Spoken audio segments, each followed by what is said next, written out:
What's up, YouTube for the franchise guy? We're coming at you again with a brand new episode of MLB The Show 20. We have a double upload episode today, guys. This is the first upload today. Next episode will be up in about a half hour or so from now. But we have the 2020 first year player draft, and I'm not entirely sure what I want to do with this. I don't know if I want to try and look at real life prospects who are going to come out of the draft and try and implement them into the draft. That would be something I really want to try and do. But then again, I don't know the feasibility. If I brought it up, trying doing it with my MLB The Show 19 draft class, it doesn't really work out. So I'm going to probably do it for a season or two. But got an A potential right there. Outfielder Leo Cavajo, I think the first draft pick was. Got Aubrey Stinson right here, a closing pitcher. We need bullpen depth. Dude's got a cannon. 290+ mile an hour fastballs right there. Kind of slow, injurious to the average, but kid's out of Connecticut. Big Tom Brady fan, doesn't matter. We drafted him anyway. 4th round draft pick. We missed the 2nd round draft pick, by the way, because we did sign Zach Wheeler, so we don't have a 2nd round. But Bobby Kane, control guy, looks like. Not super dominant with the gun. Cutter, slider, sinker, changeup. Not really just true fastball. More like a Mo kind of pitcher for the closing position. Oliver Fuentes going to be our 5th round draft pick right here. Got a cannon, got a 95+ right there for the fastball. It's a running fastball. And you got slider, curveball. Nothing much, not too strong on his actual ability to be that 80 potential right there. But 6th round draft pick coming up. We got Richard Guerrera. He's a center fielder. He's 5'9", 22 years of age, out of Nebraska. Project piece, probably. He's 22 years old. Probably is going to be some organizational depth in double AAA range. That's just my guess for what he's going to end up being like. But that's going to be conclude first year draft class. But Leo Carvajal right here, the 18-year-old, 91 potential for Leo. Gotta love it. The right fielder right here.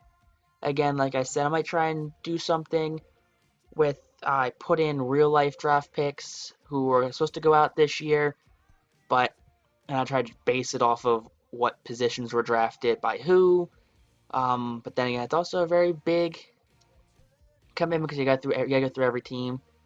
So maybe just make it like the first 2-round guys, maybe like that. I'm not entirely sure, but you see all the things. Bobby Kane, 89 overall, kind of surprised by him. Leo's at 91, love to see it. Oliver Fuentes, 78. Some depth pieces right here. Richard Guerrero, definitely a depth piece guy at 22. Yeah, but not a bad draft, frankly. We got 2 Bs, an A, and 2 high Cs. But take a look at the All-Star vote. Zach Wheeler leading the way at 372 for pitching. Bumgarner, you got Bueller, Max Scherzer, Yu Darvish. Sean Newcomb also knows right there. And Felix Hernandez, of all people. Okay. Jeremy Jeffries, Michael Lorenzen, Alec Mills, Adam Morgan, you love to see it, 93K on the votes, ahead of Blake Trinan, Kirby Yates, Raisel Iglesias, Sean Doolittle, Brandon Kinsler, Hector Neris up there pushing for his first career All-Star game. Hopefully he can man down the hatch right there for the final month or so. JT, of course, leading the way for catchers, best catcher in baseball. Move aside Yasmani Grandal. Freddie Freeman, of course, best first baseman in the league. Trying to see where Hoskins is. He's a couple men down. He's got 323. So it's going to be a stretch to see if he can probably get that average up. It's probably the only thing that's really holding him back. Average, maybe get that RBI number up. Kevin Newman, only 50,000 ahead of Scotty K. Scotty K having a great... the average is down, actually.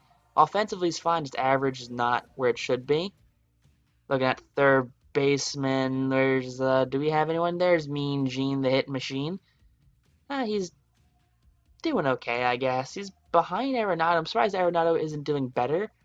Fernando Tatis is up here. Let's see if we find Didi, the 4th ranked shortstop for the All-Star game. Not too shabby for Didi Gregorius. Andrew McCutchen, let's go McCutchen, leading the way in left field ahead of Juan Soto, Tommy Pham, Jock Peterson. Gotta love that. I mean, just having a breakout year, 366, 16 homers. Got Ketel Marte in center field. Let's see where there's Acuna. He's a fourth. Bellinger's fifth. I mean, there's Hazley. So he's down here. He's ahead of at least some guys. He's ahead of the Billy Hamiltons and the Ian Desmonds. Kind of where I'd think he'd be. He's batting 289, so not a bad season. Bryce Harper leading the way for right fielders ahead of Mookie. And just a quick spin at the American League, just so you guys can take a look at how they're doing in the All-Star category. Tyler Duffy, 166 votes, 166,000 votes. Zach Brennoff's still up there with 121,000. Pretty big votes. I mean, Aroldis Chapman, 321 out of the gun right there. Sub 1 ERA. I mean, sub 1 whip too. Mitch Garver and Gary Sanchez up there. No Yasmani. Surprise, surprise. Edwin leading the way for first baseman. Kind of surprising in my opinion. Jose Altuve, I just need to grab my trash can real quick for him. That's probably why he's betting 332. 15 home runs. I'm sorry, he's not a power hitter. Anthony Rendon. See, when Jose has more home runs than Anthony Rendon, you know there's some trash cans involved.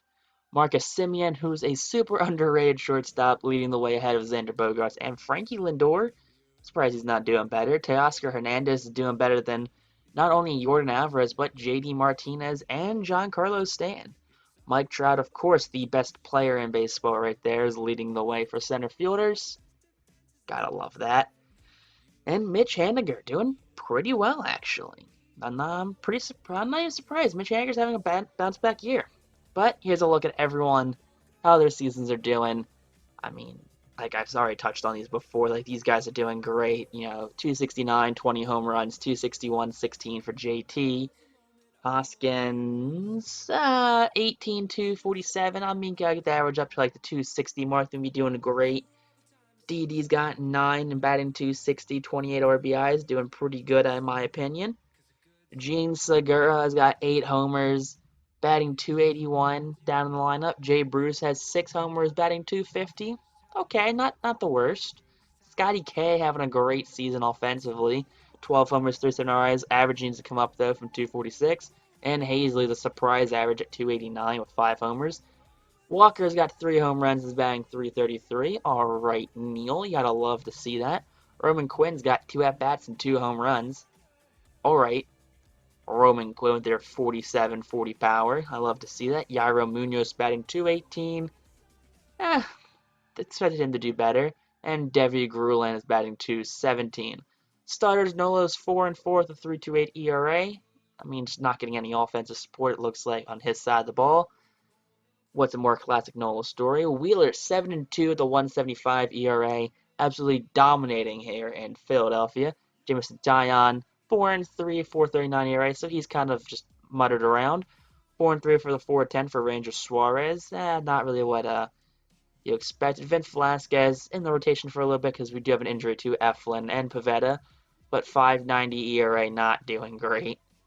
Eflin, 3.31, 1.24 whip, pretty good. Nick Pivetta's got 2.78 ERA, so he's doing very well out of the pen. Adam Morgan's got a sub 2 and 2, just sub 2.5. Francisco Liriano's doing pretty well. Carlos Estevez struggling at 4.78 ERA. Arano doing okay at the 3.52 ERA. Just because he's got much pitching experience though. Frankie Dominguez a 3.52, and Neris a sub 3 ERA right there with 32 strikeouts.